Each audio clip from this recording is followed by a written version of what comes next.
More TV superheroes, just what the world needs. Ugh. Warning. DC on RMD, the Doom Patrol edition, contains adult language and discussions, as well as the occasional sexually explicit joke, and from time to time, some crude and off-color remarks. If you're easily offended, don't continue to listen. And then go fuck yourself.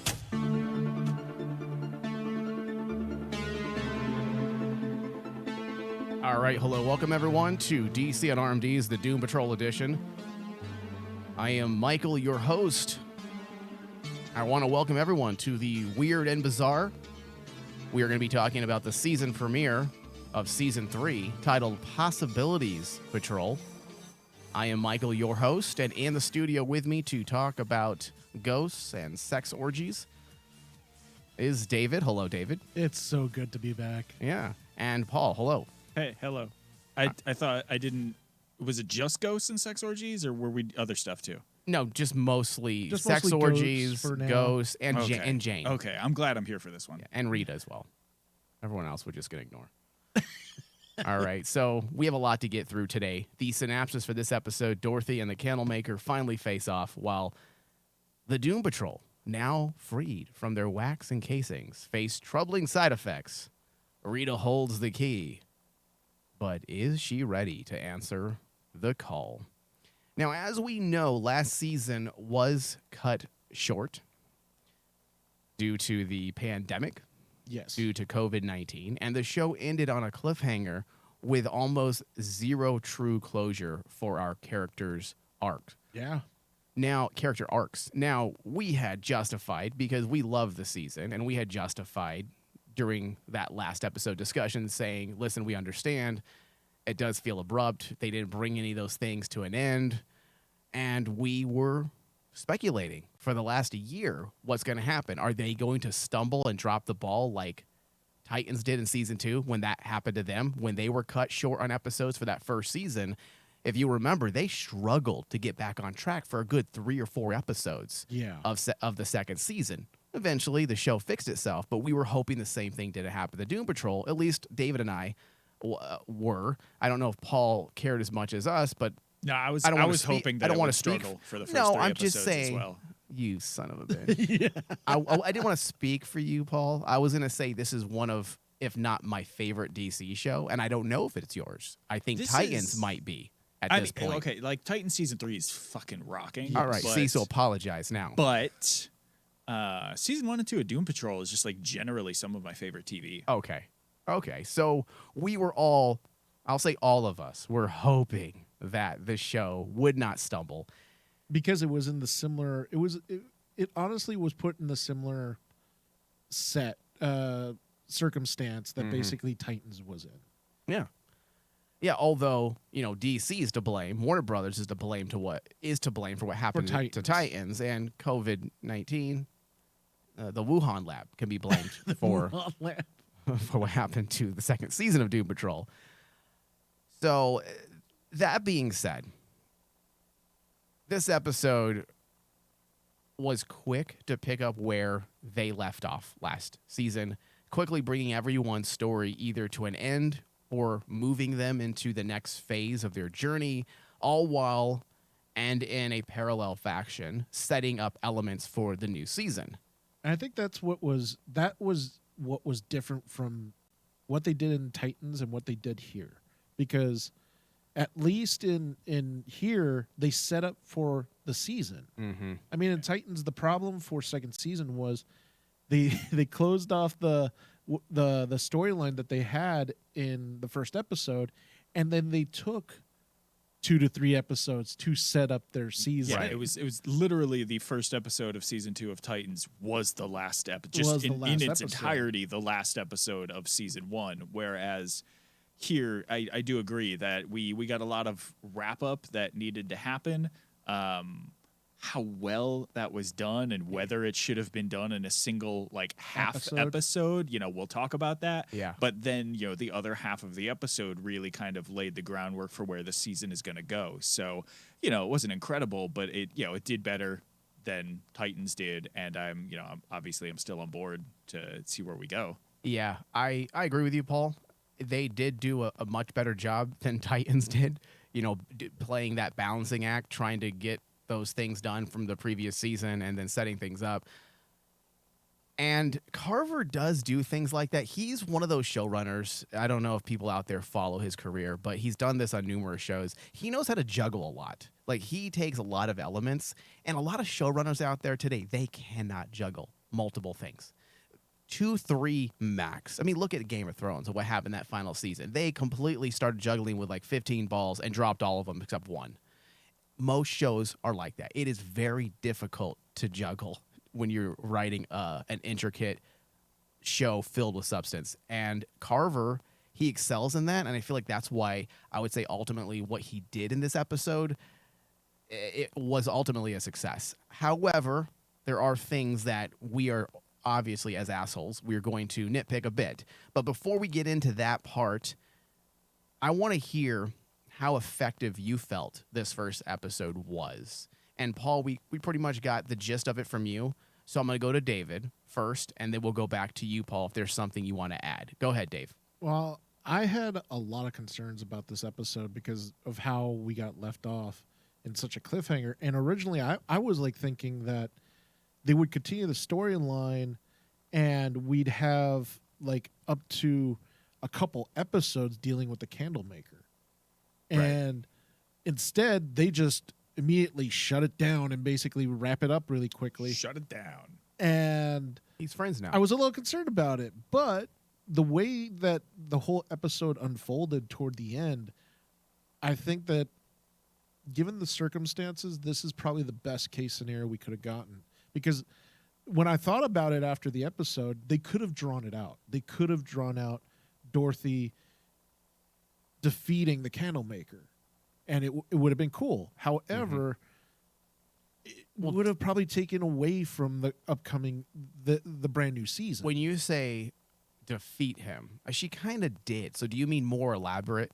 Like Yeah. more, yeah, because she kind of did with her mental prowess and her Yeah. and the control of her own power now, and trapping him or imprisoning him on the moon within her mind. Like that part I liked, but yeah, they built him up to be this fucking genuinely scary entity guy. last season. Yeah. And so I just anticipated wrapping that up being, I don't know, more elaborate, more of Yeah. a fight. But like her essentially pulling the Doctor Strange, right? Where she just trapped him on a place and she was like, hey, we're going to be here until you're my bitch. yeah, And like, I liked that. And yeah, they could have shown more of it, but like what? A series of clips of like time passing, but not passing because they were on like fake moon or whatever.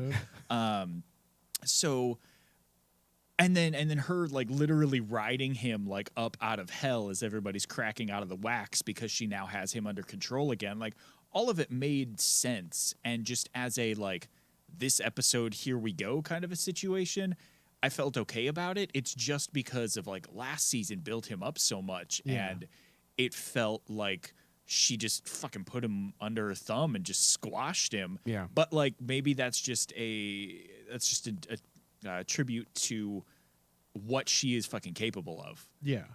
So Yeah. I can't hate on it too much. And again, we don't have that much time where everything with it. yeah, we're burning into this season already. And the one thing that it kind of lessened the blow for me by the end was like, in a lot of ways, when you look at how Dorothy defeats the Candlemaker, it's very similar to what possibly she's learned in the last season dealing with Jane. Because what did Jane do? Jane didn't basically create her own moon, but she created the well in her mind to basically throw down, the evil entity that was inside of her, meaning the memories of what her father did to her. And she created the well. That's how she controlled that entity. And in a very similar fashion, Dorothy just essentially did the same thing to the Candlemaker, which is she created her own well to kind of toss him down and basically tell him, you're here till I say so. okay. I guess so. It feels like we're generally on the same page. I would definitely say that, because I'm not going to reiterate what you guys have said, but I pretty much feel the same. So let's get into this. We are going to break all the stuff down a little bit more.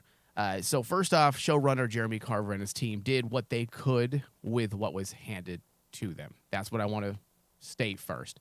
There's nothing that could be done about the pandemic. That being said, when you start to look at a lot of the big defining moments for each of our characters and what they were as individuals, we're working toward, or working through, I should say.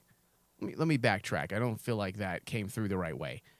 When you start to look at the big defining moments for each of our characters and what they as individuals were working toward or working through, was either brought to an abrupt end, and I do believe abrupt end, or casually brushed over, brushed kind of past it, leaving me hoping that they continue to flesh out some of the things.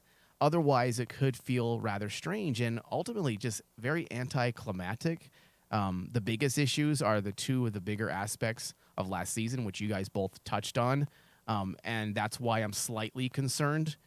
I'm hoping it's just, I feel like we probably all need to just get on the same page and say, all right, moving forward, this is the season and we're okay now. But that first episode of this season is just, I feel like it's going to remind us that the second season kind of didn't matter, because there's a lot of things that when you look at what they did in this episode, it just doesn't matter. The things that were wrapped up in like how long was the episode? We'll say 53 minutes, because who cares? Right. So in the course of like 31 of those 53 minutes, like everything that happened last season was wrapped up. And it doesn't matter. Like, it just came to an end. Mm-hmm. Like, the Candlemaker thing is the biggest issue for me. I feel like that's huge, because like, one, again, like, she got him under her thumb, so he has the potential to come back, or at least still be around, even if he's just a little forgive the phrase, but like a slave to her, like the spider and like her other like genuinely friendly imaginary friends. But like, are we going to see Dorothy again? Like, when is the next time we see her? Is she off the show now? Well, like, I don't know, but that's why I felt like there could have been, and I don't like coming into shows and saying this is what you should do, because I'm not writing the show. However, for the purposes of comparison, or I should say contrasting the different decisions, rather than wrapping up the Candlemaker thing the way they did, they could have easily had her go away and not even deal with it for 2 or 3 episodes. Give us that scene on the moon of her mind, the moon within her mind's eye, where she's trapping him, and then maybe don't even go back to it for 2 or 3 episodes, and then suddenly she comes from the ground, and then we buy it a little better. Mm-hmm. It doesn't feel so like, hey, we see the moving parts. When you have things end the way they did so fast and abruptly, we as an audience, we see the moving parts. We see the wizard working behind the curtain because we get what he's doing, and that's a little frustrating. The second big concern is what they did, or I should say it has to do with Jane. The underground and the reveal that Miranda was dead at the bottom of the well. Yes. We all had assumed it was the father. In fact, they pretty much said so during that final few moments last season. But we find out that it was something even more nefarious than the dad. The altar was not Miranda or the father. It was some type of possession, some entity that called themselves an infection that festered within Kay long before the other personalities were needed or even created. And this is all fine and good. It works. It makes sense. But it felt like they wrapped that part up by the end of the episode with Jane flying out of the underground. Is this infestation going to even play a part later? Because it seems to me like they defeated her. They all rose up. Even Kay came out of her shell and helped lead the charge to defeat this entity. Yeah. And like my I don't want to say issue, but like my confusion with that is this whole time when we thought it was the dad, then it was like him being Miranda, or even just Miranda being something else, whatever. But her maintaining control of Kay is, leading to something, right? There's a goal there. And then with the revelation that it was just this infection, and like the infection just at that point wanted to kill Kay, like that's what it was trying to do this episode, was literally just like end her. Like, why what was the whole season 2? Because that's did it want to kill her, or Yeah, did it have some other agenda? Do we know what her agenda was? Because it didn't seem like she wanted to kill him. There were a couple lines of dialogue that seemed very much like emphatically, I'm just going to end her, and then she was going to hang herself, and that kills everybody. Right. Well, because she figured if I can't win, no one can. No one can. I'm gonna just kill the main personality, which is Jane. I never got the implication that it was a if I can't win, no one can situation, because I never knew what she was trying to win. It just seemed like that's suddenly what the plan was. I'm actually hoping that this is what Jane's storyline is going to be about, because that moment when, it did seem kind of weird that all of a sudden suddenly all her personalities unified as one and just busted through and defeated that entity without even answering what the entity was. But I think that we're not done yet. Dave, I think we are, and that's why I'm a little concerned, because first off, and we'll get to that a little more in detail in a second with the Jane stuff, because I do feel, Dave, that it is done. When you look at the bulk of the myth arc from last season, which was built on the Candlemaker and Jane's issues, and I'm not excluding Vic, Larry, Cliff, or Dorothy, but much of their stories revolved around the bigger threats pertaining to the Candlemaker and the Underground. So if those are just wrapped up in a single episode the way they did it, with almost zero real conflict, I do ultimately feel cheated. I would almost rather they continue last season for 2 or 3 episodes while moving pieces for the current season into place and intertwined with some of the things that are happening. That way we wrap up the season by the first quarter. Meanwhile, we have another, 7 episodes to work through the rest of the season. And listen, Jeremy Carver has written 22, 23 plus episodes per season for most of his career. If he needed to write a season in 7 episodes, because it would be a fucking cakewalk. So, but also, I'm gonna hold my final judgment to see what episode 2 and episode 3 do. Yes. But as of right now, based on what we were given, it just seems like we are done, especially when you look at what the theme of the season is, which is it's pretty clear. It's letting go. You can't have that be your theme and then not let go, and you continue to these stories. I kind of like, as cool as it was to see everybody come together to defeat this infection. Yeah, I kind of didn't like it, because if this infection is the thing that festered before anything else in K, and all the personalities come together to defeat it, doesn't it almost feel like K should be cured now? Exactly. And that's why I'm going, especially since she's no longer silent in a room or in a cage. Or in a cage. She's now talking, and maybe this is just the first steps towards her true recovery. That's what I'm thinking. Okay. That makes me feel better, because yeah, and that's what I think they're doing, because you have something that has been a part of this. It's actually been one of my favorite parts of Jane's story. It's the whole metaphor with the puzzles. The puzzle and the puzzle pieces have been an allegory that was representative of Jane's fractured psyche and internal demons since the very first season. And by having the personalities eat the puzzle pieces, you're all but saying this is a problem they've worked through.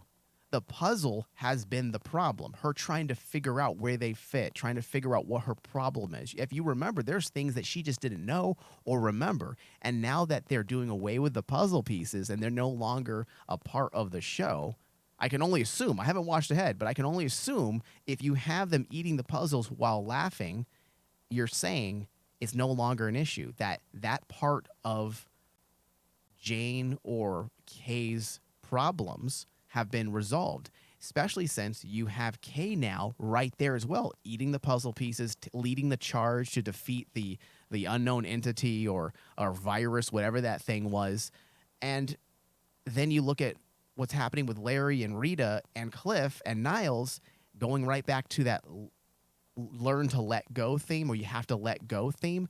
That's what they all did. By all of them working together, we already know how uncohesive they are as personalities. Yes. The Underground, they don't work together. They bicker. They continually second guess each other. So to see them all united like that, it does seem like Carver and his writers are saying this part of Jane's story is done. But you got to also remember, Mike, the whole story the whole story myth arc of the entire series is about basically taking steps forward, but also understand that you're gonna be taking steps back too. Right. Yeah. That doesn't mean more problems won't be revealed within the underground, but I feel like the issues we've been dealing with since season 1 have come to an end, and maybe they should, since we've been dealing with them for 2 seasons. The only thing is, it just feels a little anticlimactic because of the whole Miranda reveal, and then they defeat her in one episode. And I'm trying to take myself out of it, and maybe I'll go back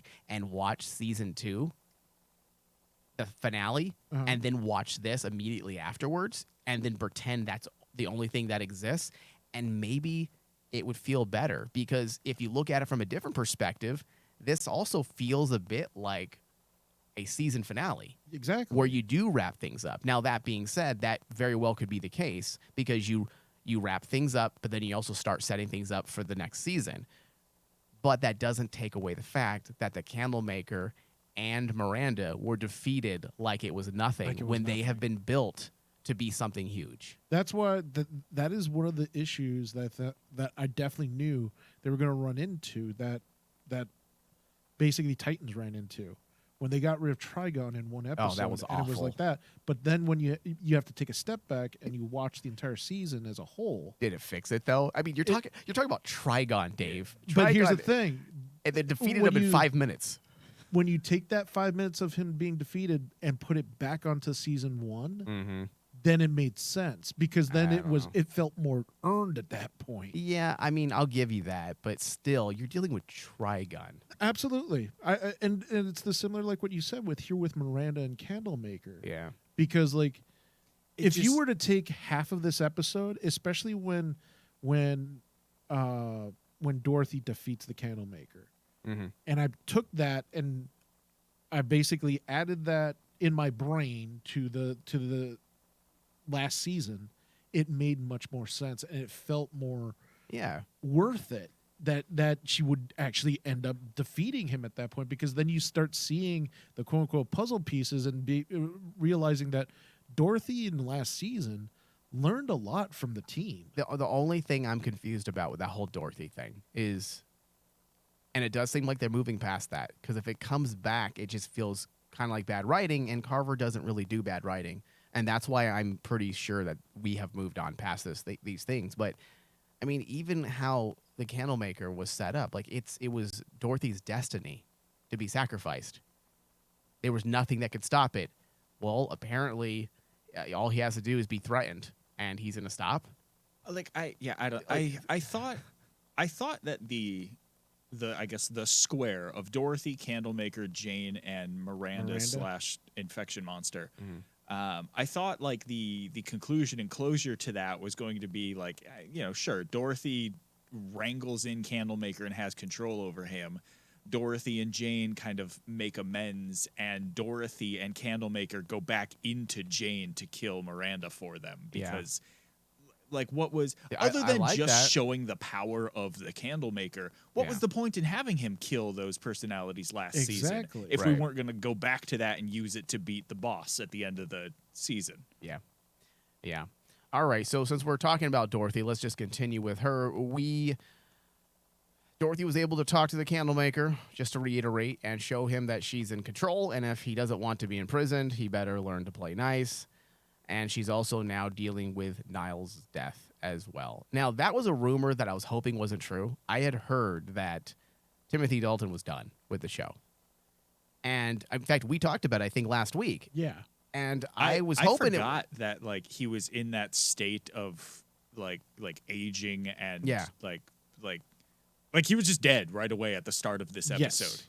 And I had forgotten that, and that was rough for me. Yeah. Oh yeah, that was rough for me too, because like, as soon as it wasn't until I kind of figured, okay, last season we knew that if everyone remembers watching last season, the whole story for Niles was he was dying, so he was in a very fragile state. However, just because of how they played it out in this one, I got really bad vibes, Mike, of like he lost the will to live. Oh, come on. And I had to stop after because remember I mentioned off the air to you that I had to watch this a couple times because I got that feeling and I'm going, no, not with Doom Patrol, please no. But when I remembered that basically, last season, what was he trying to do? He was in a very fragile state, a weakened state, and he was in the midst of dying. It was pretty clear he was going to die. Yeah. So I just had thought they would find some solution. Well, I mean, do you want to jump to the end because I feel like they may have. Well, 1 second. Yeah, we'll get. Well, what thing was at the end? Were they? You talking about the ghost aspect or? No, there. I don't remember. There was a post-credit scene for this episode. Oh, yeah. I didn't. There was, and I don't know if I didn't watch I'm thinking of two stop things with those. You didn't actually watch the end credits? No, okay, just tell me what it was. Okay. Oh my god! So it was the go thing, ahead, right? Paul. Okay, Yeah. Because there were two things really close to the end of the episode, and I couldn't remember which was post-credit. So Okay. the post-credit scene, Willoughby digs up Niles and cuts Okay. off his head. It cuts off his head. But the best part by far, Mike, I was cracking up at the thing. Yeah. You cut to the Doom Patrol Manor, and you see Niles' ghost, and he was about to get it on with the ghost orgy. Oh yeah. That's And then, like, yeah, amazing. there's two ghosts like boning in the boning, corner, and the Niles- lady like fingers him over. Yeah. and he's like, Jesus. why not? Why not? And then he gets ripped out of it because his head was he cut gets off. taken away, and then suddenly his head is taken away, and you see Willoughby, he says, "Oh, Niles, I'm not done with you yet." Oh, okay. All right. So he may have some But, part to play. Yeah, That'll I be am, okay. I am. Did either of you play the 2018 God of War? Yes, Mimir? Mimir. Yeah, Just He's- being a talking head. He's going to be a talking head. I really hope that that's what they do with him. That's and very- he's just around. That's very Grant Morrison-ish. It is. Yeah, it is. And like penance for the character who always kind of like fucked everyone over. That's why I basically by the end of the episode when they got to that point with Niles, the whole Niles thing I forgave. You know, when I said there was the will to he lost the will to live. Well, we're not done with him yet. Yeah, I feel like the day-to-day for now, the day-to-day operations within Doom Manor, he's done because of the way it was written. Oh yeah. They're definitely closing that chapter and Because you passing the got to. torch to Rita, which is a Yeah. big part. Now, I liked Niles' death, even though I didn't want to see Timothy Dalton go away. I do like this because I like when a TV show takes a single item, in this case Niles, and constructs every aspect around it. That was the strength of this episode for me. Oh, yeah. Using Niles' death as a way to seamlessly move rather quickly through everyone's feelings, and by doing so, you're bringing a feeling of closure thematically to last season. Yes. Because moving forward, Niles' death allows for what feels like a new chapter and the theme that I keep bringing up of letting go. Yeah. And letting go of Niles is more obvious, but the intangible is the effect that this is going to have on everyone else and all of their anger and resentment towards him and what he did to all of them. They must let it go. Yeah, He's especially dead, Cliff. and that part of their life is now over. And you're right. That's exactly what happened with Cliff. Is him moving on, moving past that anger with Niles. I want to say that I think you're right with the theme, but I think better like terminology for it is moving forward rather than letting go, because I think moving forward is just going to hit more appropriately with some of the characters we haven't talked about yet. I'll buy that. Yeah, because like if you think about it, we're talking about the character growth of all of the members of Doom Patrol at this point. And the question that I've always had is, where do you go from where we left them off? Where do you go? Where do you go? Where do you go Forward, to duh. the point that they're at this precipice of fully becoming heroes, right? Rita's been working on it, and in the last season, she was the MVP of the entire season because you saw the fact that she was willing to try to learn. Well, she's one of the few characters that's actually taking positive steps. Like, she continues to fall backwards. But if you think about Larry all made a of them bunch of did. mistakes. Larry, though, dude, his But story. I'm not saying they're not trying to. I'm not saying they aren't trying to, but a lot of their decisions are flawed. They're Yes. trying to. I feel like Rita has a better handle on the decisions that she needs to make, because if you look at everyone's story, sure, everyone is a little bit introspective. That's the beauty of this show. Yeah. But not all of them are completely aware of their flaws. Like Rita is a piece of shit and she knows that she is, and she's trying to be a better person, whereas say like Larry is kind of a piece of shit, and like he's trying to have a better life, not be less of a piece of shit necessarily. And last season was big steps for him in the way of realizing that he's a little shitty as well, that he has a lot of his problems has a lot to do with himself, not others. Because the first season, it was a lot about, oh, poor me, which, listen, poor Larry. I think all of us felt bad for him. His story was amazing. But at the same time, you got to take a little bit of responsibility as well. And that's something that he wasn't willing to do during the first season. Second season for Larry was more about that. It was more about him recognizing his mistakes, and then he tried to take steps to fix those mistakes, and they were bad. They were mistakes. bad. They were bad choices. Bad choices. Yeah. So let's talk a little bit about Rita a little more here. She, as you say, let's go with your line of thinking. It's not about letting go. It's about moving on. I like that. I think I would agree with that. So Niles is bestowing responsibility on her. She might finally be willing to let her past be. We will see. Meaning the acting thing, and kind of moving on and realizing that her responsibility is now the Doom Manor and possibly the Doom Patrol themselves. Like, she's going to need to be the figurehead now, the matriarch, if you will, especially if Niles is giving her the type of responsibility that I think we all can assume is going to be fucking huge. You know, but Rita's remark when she missed the bell, she's like, "Oh, that can't be too important, right?" Yes, but it's not so bad, especially because it just shows that moment just shows that Rita still has a lot to learn. Yeah. Well, we don't want perfectly, healthy characters in a show like this. Come on, no. We wouldn't have a show. It's not even necessarily like willing to learn. It's her willingness to like accept this responsibility to be this new character, because she only missed the call by like hesitating 1 second longer than the 14 minutes the phone was ringing. Yeah. So Cliff having that heart-to-heart with Niles was all about Cliff moving on, at least, and letting go of his anger and resentment. And a part of that was how Niles went about making sure Cliff reconnected with his daughter, and that she was aware of the good deeds he's been doing, working with the Doom Patrol. I like that because it does allow us to have a little bit of closure when it comes to Niles' next phase in this show and his death, and then also allows Cliff to leave that behind. I don't feel like that's going to be something he's going to be focusing on this season as much, because he has his daughter, he has his granddaughter, he has that relationship. Niles is dead. And that's why I keep saying this episode does feel like they've turned the page. Like, this is officially a new chapter. Like, season 1 and 2 was chapter 1, and season 3 and whatever else will be chapter 2. So Cliff's aspect, if you take into account season 2, his issues were fine.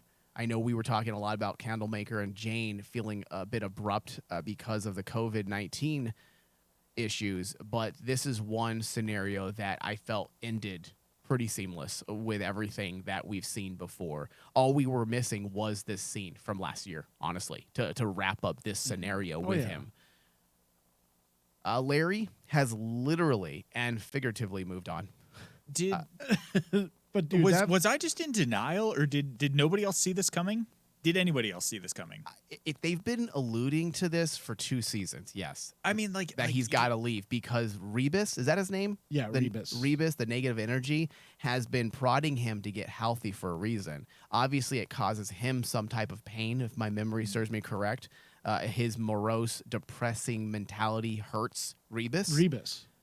But it feels like this is what they've been trying to do. Rebus was trying to go somewhere, I want to say, last season? And then he ended up coming back because of his attachment to Larry and knowing that Larry was going to die? Yeah. Was that last season or season 1? That was the last season, because remember, that was tied with them separating it all was a big thing last season. Yeah. So. Last season, that was tied with the episode where Valentina shows up. Yeah. Remember? And Valentina made the comment about how Larry needs to listen to the negative energy or the energy. That's right. Yeah. And essentially, why Rebus had to go into space? Because that's where he's from. Don't tell us. I can see your fucking face.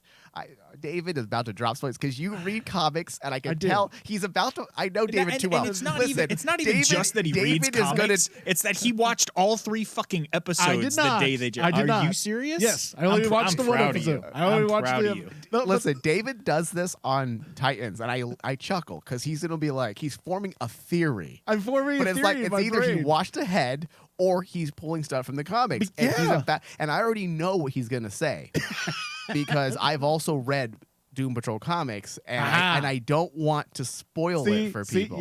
No, I wasn't even going to go there, David. Don't try to bring me to your camp. You should be ashamed of yourself. You thought about it too, so I'm not alone. So Larry is for sure just off the show moving forward. We won't see him again. No. I think what they're going to do. I think they're going to have separate narratives. Like they could have separate narratives, or something forces Larry and the negative energy to agree to come back. Right, and I think probably most of the season he's probably going to be off doing his own thing, and then for whatever having a separate narrative. Oh, I like that. Look at you, you're on fire tonight, Paul. I'm going to put the camera on you and I'm going to zoom in on that. Oh boy. Yeah, I have a feeling that's what they're going to do. They're going to just take Larry off to do his own thing and then bring him back, because we've always said that technically, I believe we've said this numerous times last season and the first season, that Jane's story alone could propel numerous seasons. Easily. Just on her. If you never even went to Cliff or anyone else and the whole entire thing was about her, there are so many things you could do with just Jane's character and have everyone else as supporting. Yeah. But when you look at Larry and Rebus, that's cosmic. That's literally an endless well of potential. Oh, easily. So I'm hoping. I've been wanting this to happen. Now, I'm not a fan of superhero groups being separated, because why have a superhero group when they're all off doing their own thing? Mm-hmm. However, this isn't a comic book. This is a TV show. And TV, you need to kind of separate your characters out a bit. However, one thing I always say, you can have multiple narratives going this way and that way and all over the place, but by the end of the season, they all have to be wrapped back together in that single spine. A perfect example of that is the current Titans. Titans has multiple narratives going on and multiple storylines for different characters, but they found a way to actually make their overall story theme, right, Paul? Yeah, they tie everybody together, and it's not everything branching out and then coming back together at one point. Like Mike just said, right. It's almost like a braid where they're like consistently coming back together. They're weaving back. Yeah, and I imagine that that Doom Patrol is going to do that more, because the you whole think they're going to have him come and go, because it's kind of like. The story of Doom Patrol up to this point has been a very personal and very introspective series. Mm-hmm. And that type of what we now see in Titans is more tailor-made for something like this type of storytelling. And that's why... So do you think, David, okay, because I get what you're saying. So do you think that what we're actually watching, this first episode, is actually the season 2 finale? Because... if Larry doesn't come back, or let's say Larry comes back next episode, or even 2 episodes later, and he's with everyone, or just if we see him at all, it would feel weird for him to make this, for the writers to make this point that he's leaving. Exactly. So that's why. Now I will say this: if this was the season finale and he said bye to everyone, that's enough time for the audience so that when we come back for the season finale, he's back. He's back. But because this isn't that scenario. If he does come back next episode with the Doom Patrol crew, not off doing his own thing, it would feel very weird, and I don't think they're going to do that. I don't think they're going to do it. Carver is very aware of the things he does, and that's kind of hacky. Hey, guys, bye! Hey, guys, I'm back. That's not... It's been months. How are you, Larry? Okay, now, if they do that, I might be mad. If they say 6 months later... 6 months later? 2 years later... the next day. That would make me mad.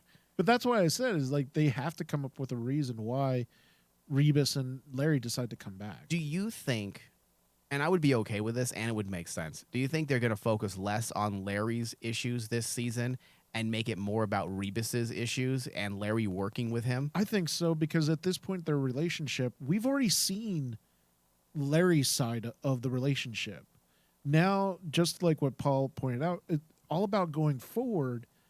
You got to actually at least now show us the side of Rebus, because that's the storyline that is the only way for that storyline to move forward. And they were setting it up last year with what'd you call her, Valentina? Is that her name? Talking about space and showing her telling Larry, how you guys can work together. Yeah, and especially since it does seem like they were leading us down that path. And especially since the way they set up Valentina too, there was a little bit of like a tension to it, because Valentina is not the type of person to be trusted.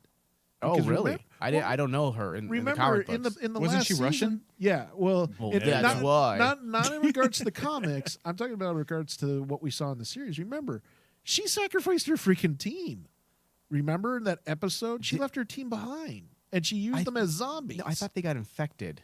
Yeah, but she didn't do anything to help What them. is she supposed to do? Uninfect them? That's like blaming someone. Let's say your friend got AIDS, and then he blames you, and you're the two that didn't fuck. But the only thing you should have helped me not get AIDS, bro. To help. Like, how am I supposed to help you? You want me to suck it out of you? Like what?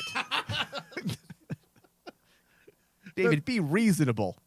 Not with this series, Mike. You can't be reasonable, because you just know it's going to take a weird left turn. Yeah. So the only story that I'm a little suspect about, and I don't want to be because I love this character, Vic's story, we were kind of on the fence about it last year as well. Like I'm wondering where they're going. Yeah, with where this. is it going? I specifically remember him not liking his dad, and then him kind of separating and like just being his own thing, and like shutting down Grid and his dad's access to it and all that. And now, like, he's like, not best friends, but like he's best friends with his dad again in this episode, and they're just like palling around. Correct me if I'm Niles wrong. is dead. You want some peas? I think the reasoning behind that, or the logic behind that, is because when it was revealed that Niles had a part in what happened to Vic, a lot of the anger and resentment towards his father subsided. I correct me if I'm wrong. Isn't that what happened, Dave? Because he found out that Niles had a part in what happened to him. Yeah. Yeah. So I'm okay with that, with them being a little closer. And like I don't mind it. I just feel like I'm either just not remembering something, or we missed a build up to that moment. I think we just cut to it because Niles was dead. So like Dad came over. I think you might be forgetting, because I do David, do you think they were, and tell me if I'm wrong, do you think they were building towards this last season? This repair in their relationship? Because like I was thinking that this had to be one of the possibilities, because the story of Vic is one of the things that has me really conflicted with Doom Patrol, because every time I think, oh, this is the type of story narrative they're going with Vic, they change gears and suddenly it's something else. That is true. Vic is a little chaotic, some of his story. And especially in this episode, I was kind of confused. I'm like, the only connection Vic has to the team is him talking with Cliff. Yeah. And then trying to fix his arm, and basically tell him, oh, it can't. Apparently, it can't be fixed. It might be your brain. Your arm's fine, dummy. Yeah. We'll see. We'll see what happens with him. I'm not put off by any means. Like I do. No, I do I'm just enjoy really the character. Where they're going with the character. How does he fit to the team now? And I still stand by that he's the better cyborg. Absolutely. Even though I like Snyder Absolutely. Cut, I still think that guy's weak sauce. The main cyborg in Snyder Cut. Oh, I forgot the actor's name. Baby. Call him baby. Whiny baby. So I'm not quite sure what they're doing with Vic. It would appear they might be bringing over the story from last season and just continuing it. I really thought that we were done with Ronnie. Yeah. And like, and I'm her like, presence in either this last episode of last season or this first episode of this season just makes me feel like we're going to see more of her. Yeah, I'm hoping whatever happens, though, this part of the story fits with the theme of the other characters of moving on, because all the other characters, you could make an argument for that. Whereas Vic, same-o. He's dealing with this girl that his dad told him to stay away from. Don't get involved with this. And he's still involved in it. Now, he did have her get arrested. And that could be the end. I guess you could look. Let's pretend this was the season 2 finale. Would we? He gave her a head start. So I know, but would we assume that was the end of it, the way it ended? If this was the season 2 finale, would we shrug and be like, okay, that's over? I mean, like, or are we reading I into don't it know, too much? Because again, if this is the finale, sure, maybe it's over. Yeah. If this is the first episode of this season, then like maybe this is like a rivalry, and Yeah. we're gonna see them Exactly. That's competing to like I'm gonna attack this, and he needs to save it, back and forth thing. and Yeah. Ronnie wants quote unquote revenge. And she did make that statement. What did she say, Dave? You don't want to make an enemy of me? Is that what something like Oh, that? yeah, Something along those yeah. lines, yeah. Mm-hmm.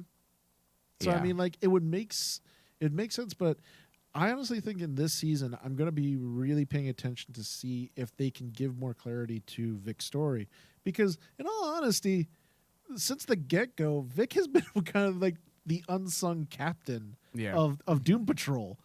And now that type of role has been passed over to Rita, what the hell's the point of Vic being around? Yeah, I was Yeah. thinking the exact same thing, because Rita was working with Vic last year to help her understand what it's like To be the or team what leader. it means to be a superhero. That's what she was doing. That was their little dialogue exchange, their story together. Yeah, but Niles gave the keys. to Rita. Yeah, he passed the torch to Rita. Where does that leave Vic? Vic was, it seems like he was being set up to be kind of like the de facto leader of this group, but that may not be the case now. Well, I mean, he also was, you know, And there's no Titans any longer, he so essentially he's not going back there. This is a different universe now. That's true. Okay. If you want to believe the shitty I CW don't. Crisis crossover, they separated the because Earths. none of that was referenced in this show. In this show. I know. So, Listen, I'm on your page, but every blog out there, oh, what does this mean for Vic? Because there's no Doom Patrol. And what about the Green Boy? It What's the means Green wait Boy for from the Titans? Flashpoint movie to Beast come Boy. out, because they'll just fix everything. Yeah, I mean with that and it doesn't matter. Point being,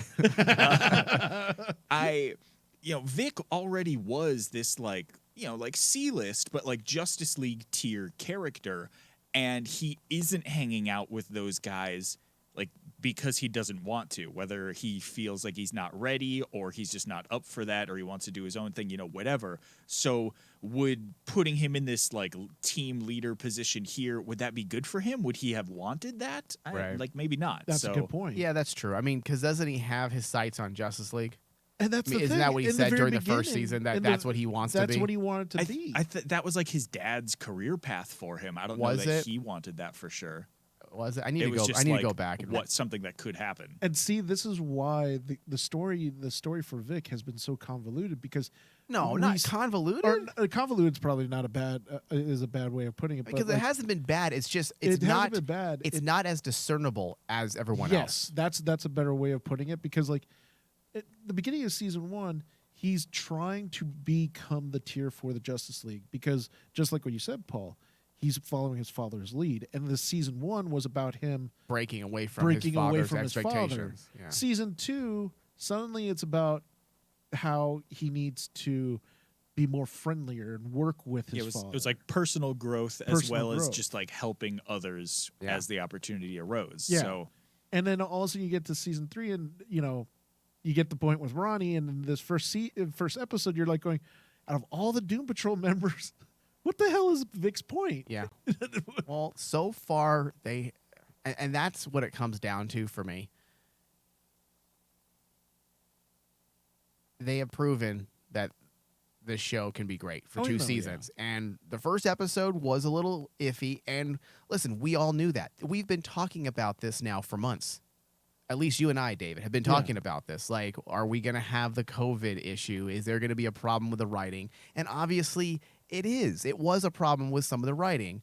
But listen, I haven't watched ahead, but I can't imagine Jeremy Carver with the exact same writing teams. Like, fuck it. We're going to suck now. Like, it's not going to happen. Because even this episode, despite some of the negative things that we brought to light, that's obvious about this episode, it's still an amazingly gorgeous show. Yeah. Cinematography, the way it's framed, the way it's captured, the settings, the set pieces, the acting is heart touching. I mean, you can't help but get wrapped up in the emotions of all of them, all the characters. Especially for me, again, I just gravitate to Larry for whatever reason. Larry's story always hits me. The Cliff story hit me pretty hard this episode. So even though we had some issues with the mechanics and how it was formatted, I guess you can say, or how it was, the mechanics of the episode, I guess I'll leave it at that. Everything that makes Doom Patrol great was still there. Yeah. So the mechanics were fine. It was just a bad brain. Is that why you were shrugging and laughing over there? Because you were thinking of your joke? All right. So this does bring us to our final thoughts. But first, you guys filled me in that there was that post-credit sequence there's two. With Willoughby. Okay, hold There's on. two. I'll ask about that second one then. Yeah.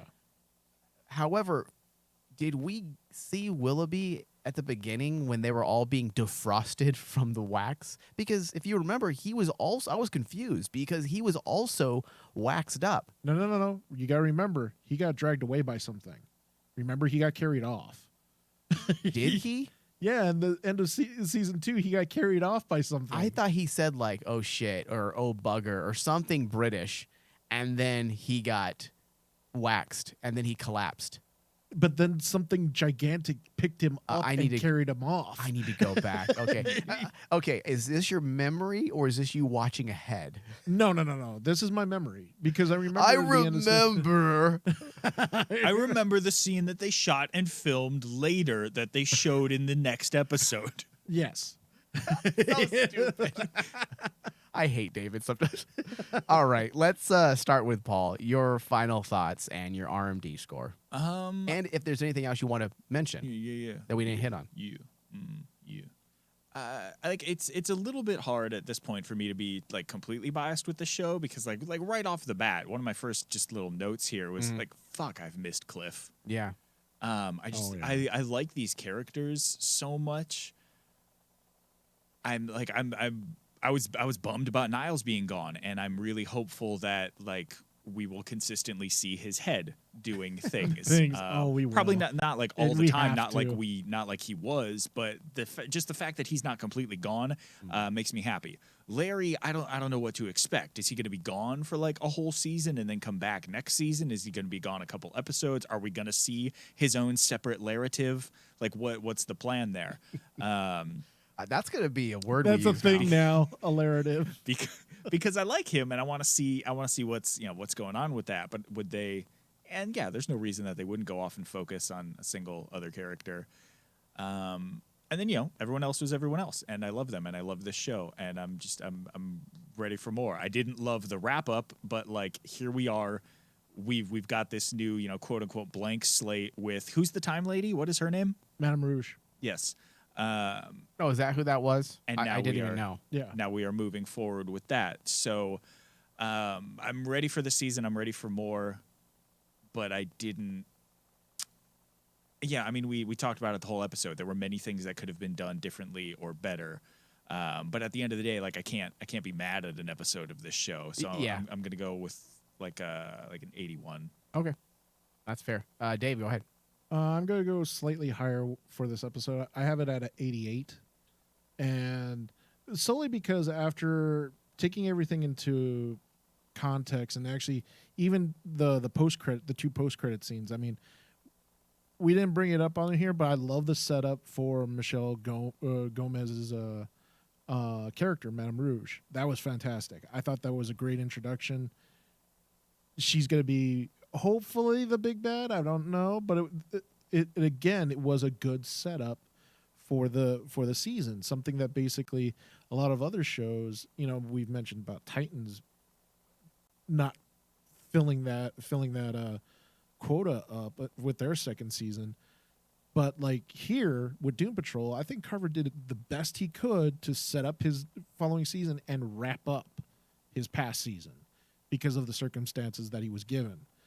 In regards to all the characters, the one character that hit me the most this episode, besides Niles, because him dying was kind of like a heavy thing, was Jane.